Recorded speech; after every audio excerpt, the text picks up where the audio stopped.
हमारा प्रोटेस्ट, हमारा विरोध मीनाक्षी नटराजन जी का राज्यसभा का पर्चा खारिज करने के बाद यह केंद्र सरकार साबित कर दिया, केंद्र सरकार ने, कि वो एक अलोकतांत्रिक सरकार है। वो लोकतंत्र में बिल्कुल विश्वास नहीं करती। लेकिन एक देश की बेटी मीनाक्षी नटराजन जी का नामांकन रद्द करने के बाद लगता है कि ये बेटी के विरोध में है। और निश्चित तौर पर भारतीय जनता पार्टी वो इलेक्शन कमीशन ऑफ इंडिया को अपनी जेब में रख के फिर काम करती है। विपक्ष की पार्टी के एमएलएज को तोड़ लेते हैं, एमपीज को तोड़ लेते हैं। ये जो हो रहा है वो देश के हित में नहीं, देश के लोकतंत्र के हित में नहीं। इनके खिलाफ मजबूती से हमारे कांग्रेस, चुनाव आयोग तो भाजपा की कठपुतली है। अमित शाह और मोदी की गोदी में बैठी हुई है चुनाव आयोग। एक तरह से चुनाव आयोग उनकी रखेल है। महिलाएं असुरक्षित हैं। महिलाओं के साथ तो आप सबसे बड़े उदाहरण ले लिए, बीजेपी में महिलाओं का हमेशा शोषण होता है। कांग्रेस पार्टी ऐसी है जहां महिलाओं का पोषण होता है। युद्ध चल रहा है और आप मेलोडी बांट रहे हो जाकर के। चुनाव आयोग एज ए मोटी जो बीजेपी सरकार है वो उनका ही पार्ट है। चुनाव आयोग उनका पार्ट बन चुका है, पूरी तरह कंप्रोमाइज्ड हो चुका है चुनाव आयोग देश में है ही नहीं। नमस्कार, मैं आरब सिंह और आप देख रहे हैं पॉलिटिकल पंचायत। अभी मैं शहीद स्मारक पर मौजूद हूं और आप देख सकते हैं यहाँ पर तमाम जो है राजीव गांधी पंचायती राज संगठन जो है कांग्रेस का, उसके तमाम यहाँ पर कार्यकर्ता मौजूद हैं। और यहाँ पर मौजूद होने का सबसे बड़ा कारण है कि इनका सत्याग्रह है। सत्याग्रह जो है जो मीनाक्षी नटराजन है उनका राज्यसभा के लिए जो नामांकन था वो जो है रद्द कर दिया गया है, जिसको लेकर के सत्याग्रह है और तमाम लोग यहाँ पर बैठे हुए हैं। और कहीं ना कहीं जिस तरीके से चुनाव आयोग है या कहीं ना कहीं जो वर्तमान सरकार है उसको लेकर के इनका कहना है कि चुनाव आयोग जो है मिलजुल कर ये चीज कर रहा है और जिसकी वजह से जो है मीनाक्षी नटराजन का नामांकन रद्द हुआ है और उसको लेकर के इनका सत्याग्रह। तमाम लोग यहाँ पर पहुंचे हुए, तमाम कार्यकर्ता हैं, उनसे बातचीत कर लेते हैं। आप देख सकते हैं गांधीवादी तरीके से जो है इनका सत्याग्रह है। ये तस्वीरों के माध्यम से हम आपको दिखा रहे हैं। ये जो चरखा है यहाँ पर आप देख सकते हैं, काटते हुए देख सकते हैं और इनसे भी हम बातचीत करने की कोशिश करेंगे।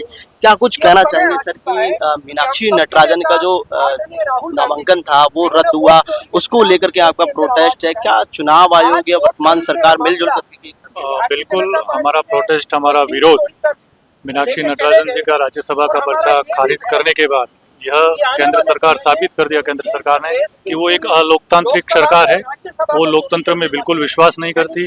जहां उन्होंने पहले सीट चोरी की, लोकसभा की, राज्यसभा की, लोगों का रोजगार छीना, लोगों का निवाला छीना, नरेगा को बंद करके नरेगा का नाम बदलकर उसको बिल्कुल समाप्त करने की कोशिश की। इसलिए हम आज लोकतंत्र को बचाने के लिए और किस प्रकार से अलोकतांत्रिक सरकार को सत्ता से बाहर रखें, यही एक मैसेज देने के लिए यहाँ सत्याग्रह पर हम बैठे।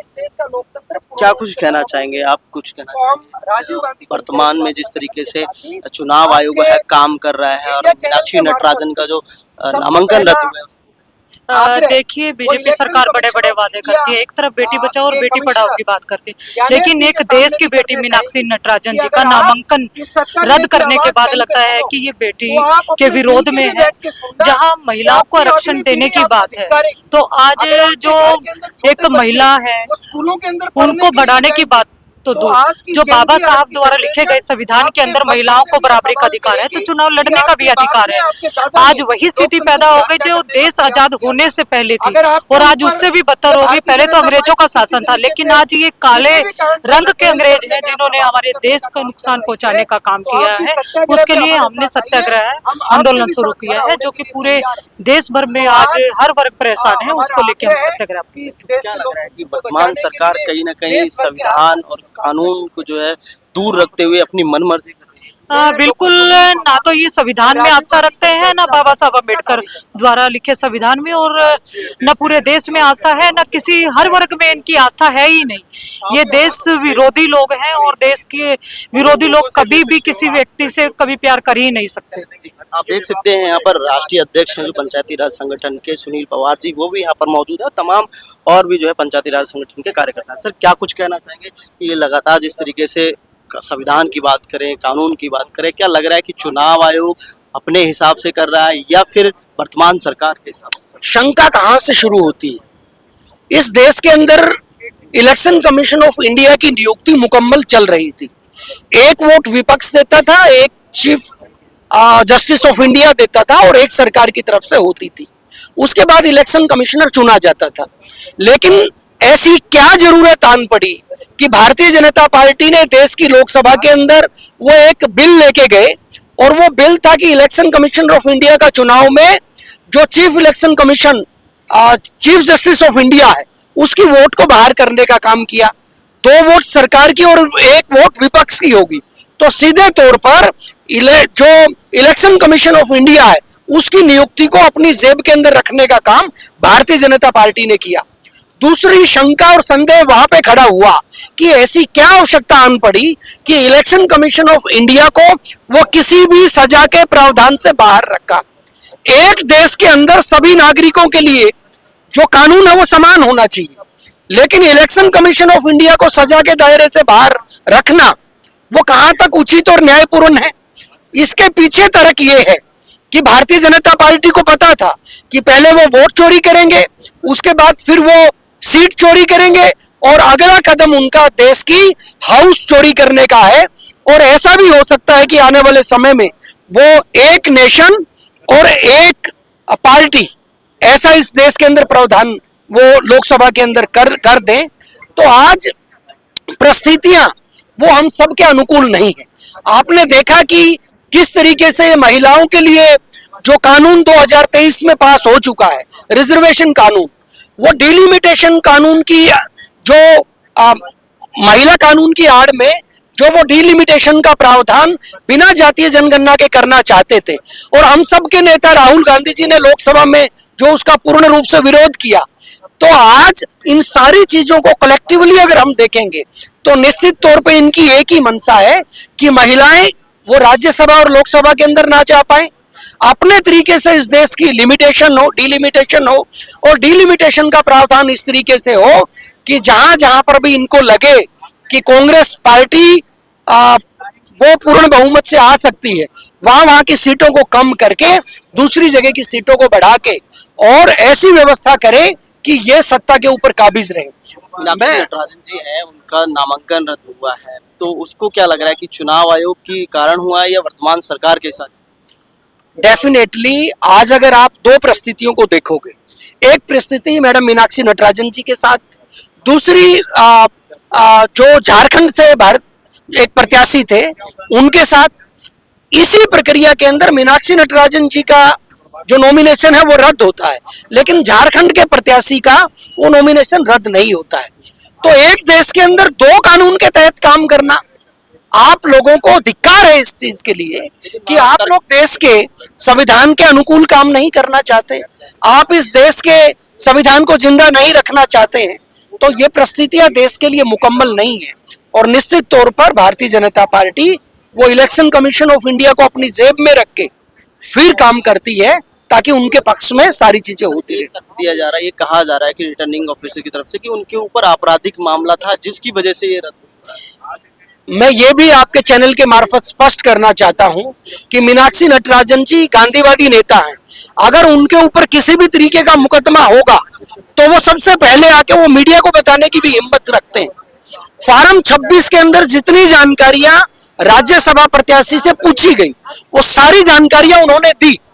नोटिस कोई एफआईआर नहीं, कोई कोर्ट ने संज्ञान नहीं लिया, और किसी भी प्रकार का आपराधिक मामला पूरे देश या देश से बाहर उनके खिलाफ नहीं है।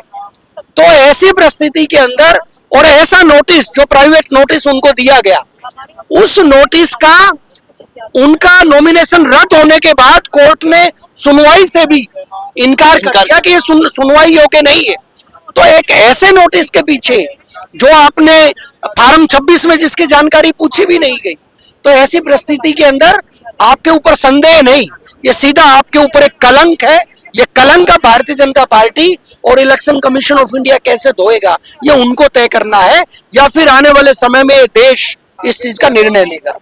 आप देख सकते हैं यहाँ पर पुष्पेंद्र भारद्वाज जी मौजूद हैं। क्या कुछ कहना चाहेंगे सर? पंचायत राज के चुनाव नहीं हो रहे, निकाय चुनाव नहीं हो पा रहे और लगातार जिस तरीके से अगर विपक्ष कोई मुद्दा उठाता है तो कहीं ना कहीं उसे जो है गलत तरीके से पेश किया जा रहा है। देखिए, देश के हालात बहुत बद से बदतर होते जा रहे हैं। इससे देश का एक मजबूत लोकतंत्र होता था पूरे विश्व में, जिसकी पहचान थी, और भारत की सबसे बड़ी शान यहाँ का मजबूत लोकतंत्र, उस लोकतंत्र को कमजोर किया जा रहा है। आज लोकतंत्र खतरे में आ गया, जिस इनके ऊपर भाजपा के ऊपर पहले ईवीएम से छेड़छाड़ के ईवीएम के दम पे जीतने के आरोप लगते रहे, उन आरोपों को ये पूर्ण रूप से गलत साबित नहीं कर पाए।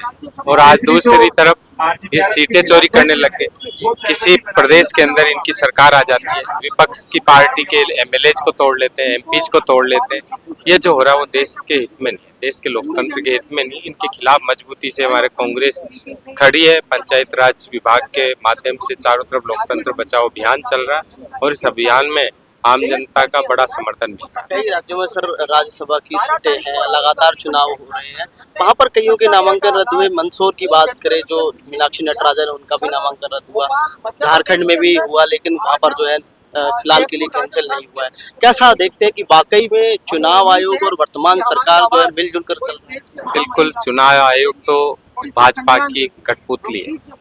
अमित शाह और मोदी की गोदी में बैठी हुई है चुनाव आयोग। एक तरह से चुनाव आयोग उनकी रखेल है कि वो जो चाहते हैं वही करती है, और उसका नतीजा हमने मध्य प्रदेश में देखा है।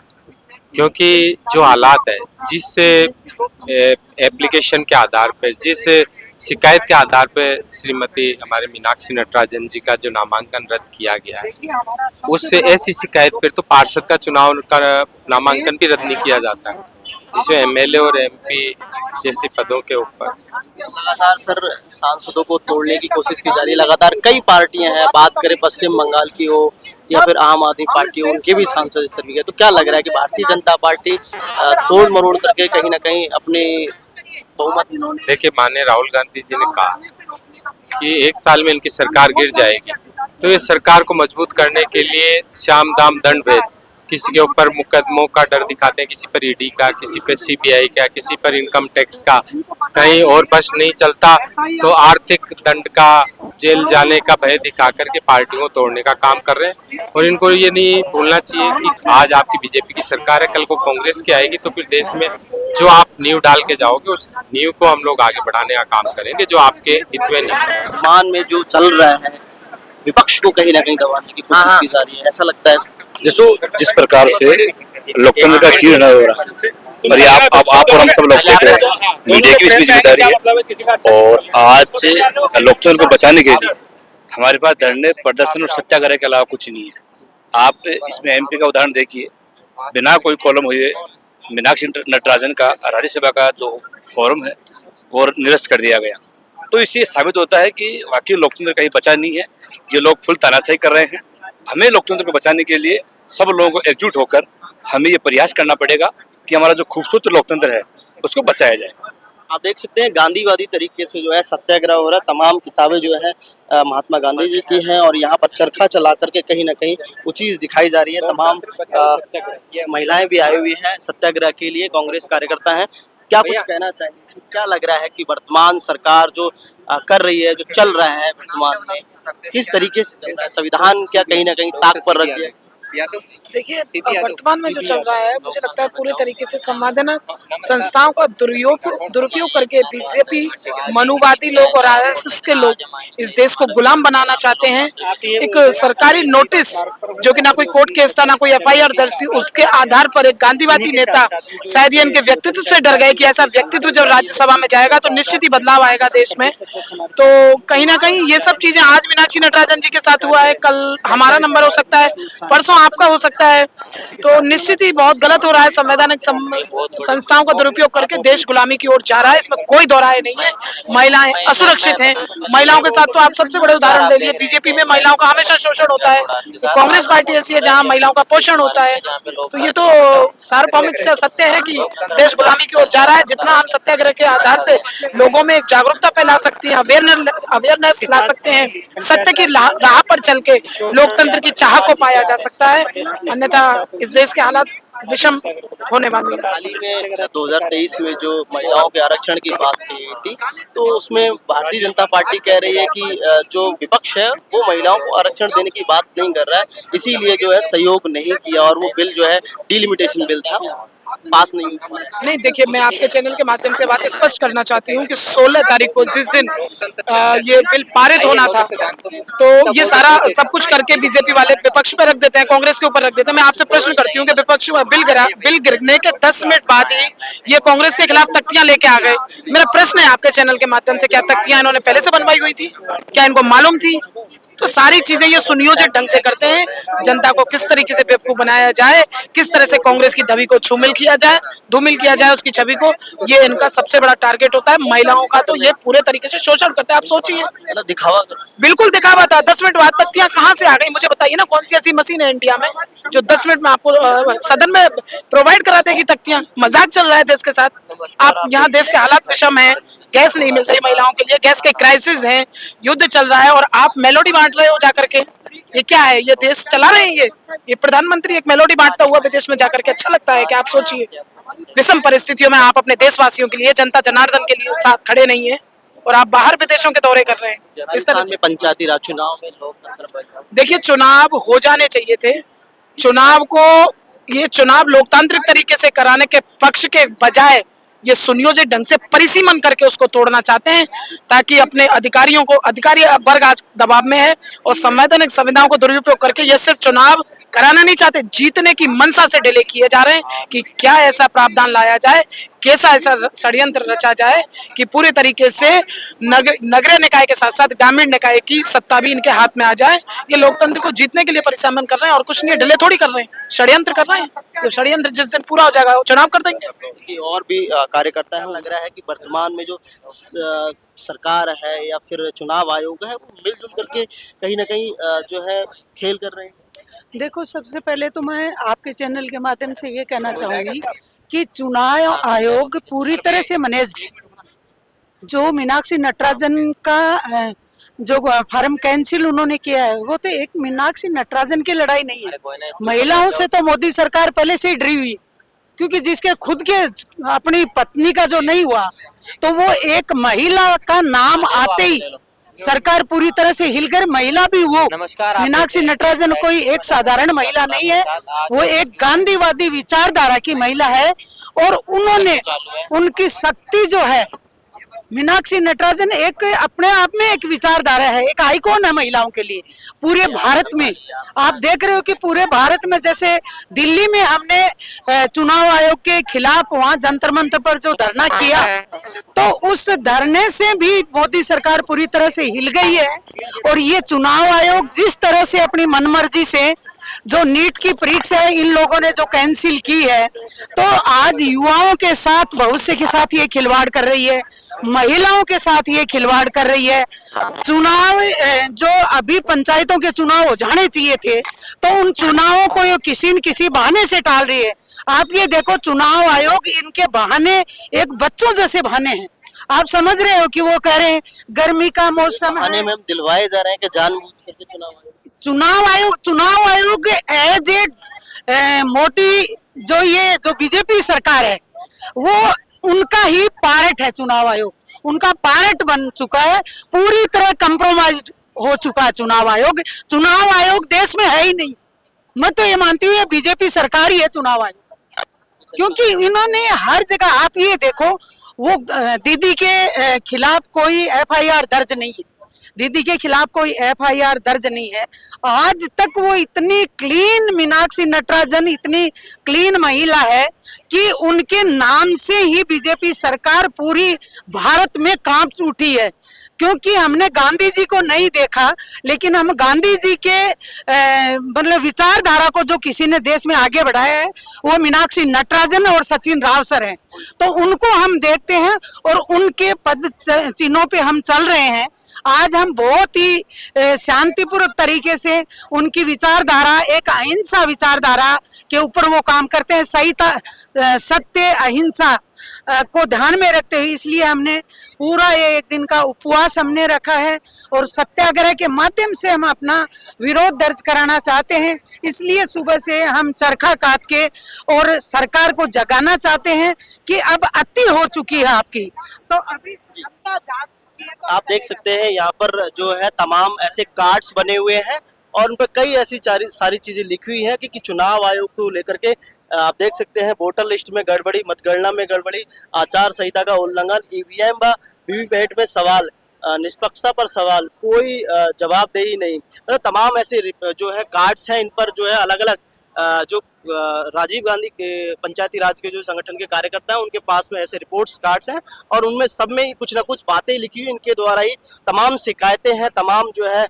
चीजें ऐसी कही गई हैं और सबके हाथ में ऐसी बुक्स हैं अलग अलग जो गांधी की किताबें हैं। आप देख सकते हैं गांधी मार्ग ये बुक्स है, इसके अलावा चरखे हैं, उनके माध्यम से बताया जा रहा है यानी कि सत्याग्रह है। आज हम सभी सर्वोदय के साथी राजीव गांधी पंचायत राज संगठन के बैनर तले जो देश में जिस तरह चुनाव आयोग कॉम्प्रोमाइज की भूमिका में काम कर रहा है और हमारी आदरणीय नेता मीनाक्षी जी नटराजन का जिस तरह राज्यसभा का नामांकन खारिज किया गया है, उसके लिए वो एक प्रश्न नहीं है। लेकिन अगर इस तरह चुनाव आयोग किसी के दबाव में काम करेगा, झारखंड में और मध्य प्रदेश में जो है, झारखंड में उनका एक निर्दलीय कैंडिडेट था जो गुजरात का, उसके लिए अलग मापदंड और मीनाक्षी जी के लिए अलग मापदंड, दोहरा मापदंड अगर आप अपनाएंगे कि जानबूझ करके कांग्रेस के जो राज्यसभा सांसद है उनका नामांकन रद्द किया निश्चित रूप से दूसरा के बाद तीसरा कैंडिडेट भारतीय जनता पार्टी का उतारना वो दर्शाता है कि उनका पहले से ही प्लानिंग थी